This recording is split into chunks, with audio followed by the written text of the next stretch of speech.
Harris Faulkner. Here with me today, Sandra Smith, Andrea Tenteros, Ainsley Earhart. Today, we got a lot going on. Well, we're going to jump in. Okay. We'll get to know you all along for an hour. It's going to be great.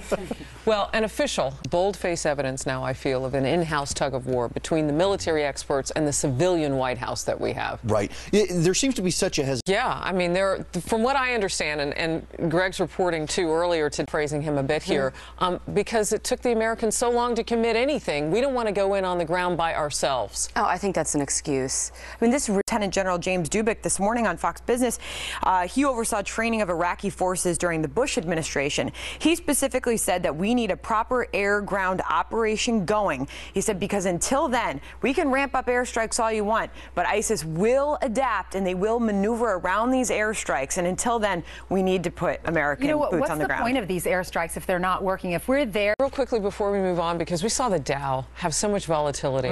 And all the details of the investigation, why not? Well, and I'm curious to know what actually would be worse than what we already know in this case. I mean, what could be more damaging? Why not turn over those records at this point? I mean, we know that somebody who was tasked to protect this president, dozens of them, in fact, these agents, had hookers in their rooms at a hotel just before the president was set to arrive. And we know that somebody who was volunteering, a young man who was volunteering, who now... Go ahead. I was just going to say there's three huge angles to this. Volunteers that do it. But yeah, right. And we have Jen Psaki as a spokeswoman. They trust kids to do things in this White House.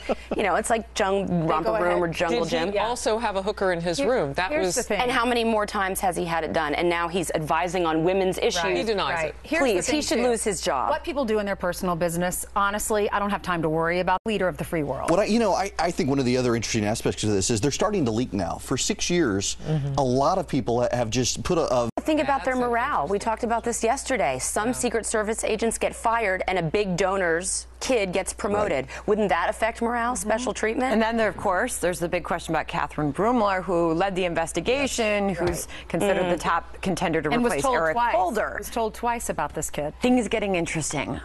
Well, he said, what? The CEO of Microsoft. Wow, that's even more awkward watching it the second time. Don't feel comfortable going in and asking for raises, and I do, and so that disproves your theory. Exactly. Though I think back in the day, the Mad Men era, women probably didn't go in and ask for a raise, and there was a cap on how far they could go up. But I think it's changed now. I have a friend that's a CEO of a company, and she says that decades ago, women were not coming into her office asking for raises, but now she has just as many women as men coming into her office. I wonder, though, if that's raises. Not because it's a female boss, because I still think that women get the B word when we try to push for what we want or need in the workplace. Nice girls don't get the corner office. And the guys get called ambitious. Do you really believe what you're saying? Yeah, we do get called the B word. And the guys get called the A word, ambitious.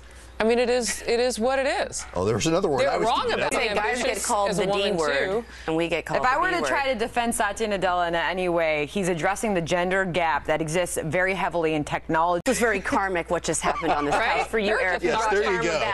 I made it. Maybe he was right about You made it through that one. All right, new developments in the hazing scandal that led a high school to cancel the rest of its football season. Yeah, one can only scratch their head and wonder. But you know what's interesting?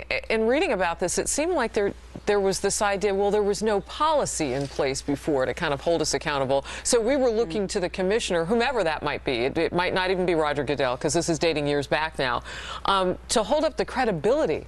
Yeah, what about the accountability? I'm not hearing anybody talk about that. Why do you need a policy in place to keep... Wow. So maybe that explains the comment, Sandra, that she made right before that. What? These are the comments. We should just play them and just be silent and let everybody enjoy them. Listen, she makes $19 million a year, and she's the biggest advocate for equal pay. Come on.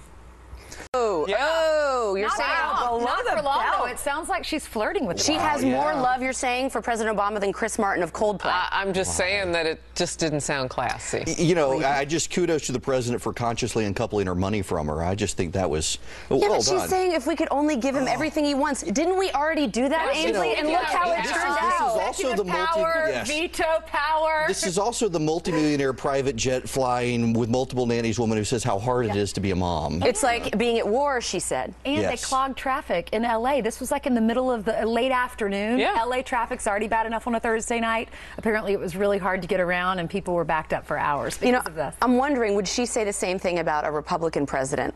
Let's give them all the power If they she would say need, the same thing executive to power. a woman president.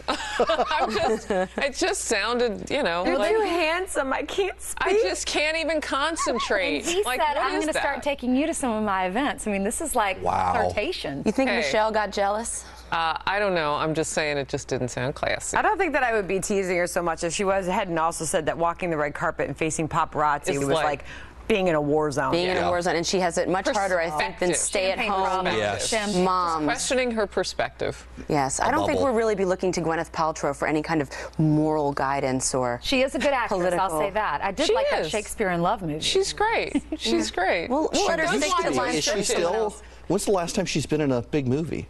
a long time. It has been. She's been fawning over She's the president. selling like $2,000 blenders on her website. Yes, that's Goop. true. She was Again, America's those most lines are beautiful woman scripted. last year, wasn't she? That's right. This is what Let happens. her read you know? other people's lines. Exactly. Ainsley's trying. All right, thank you, Eric, for being Thank you here. very much. Appreciate Check it. out redstate.com. meet We're you. back here Monday, noon Eastern. Happening Now starts right now. Have a great weekend, everybody.